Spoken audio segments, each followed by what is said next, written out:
பருப்பு எழுந்திரிச்சு பருப்பு எடுத்து சாம்பாரில் ஊற்றலாம்.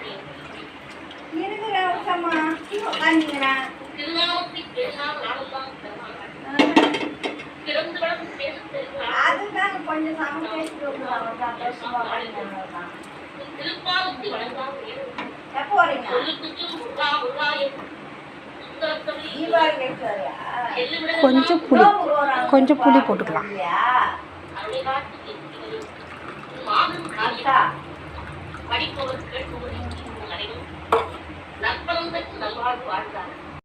மாங்காய் சாம்பார் இன்னைக்கு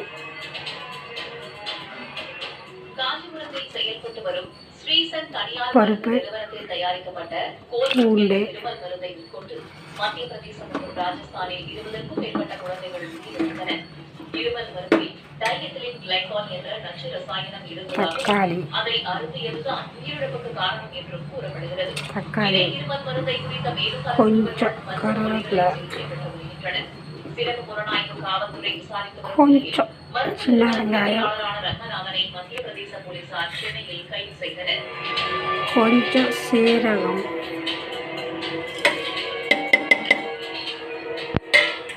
குழந்தைகள் உயிரிழப்புக்கு தமிழ்நாடு அரசின் அலட்சியமே காரணம் என்றும் வெளிமாநிலங்களுக்கான மருந்துகளை ஆய்வுக்குட்படுத்த வேண்டியது மாநில அரசின் பொறுப்பு என்றும் மத்திய பிரதேச பொது சுகாதாரத்துறை அமைச்சர் நரேந்திர சிவாஜி கூறியுள்ளார். ஆனால் அரசியல் நெருக்கடியால் தமிழகம் மீது குற்றம் சாட்டப்படுவதாக மருத்துவத்துறை அமைச்சர்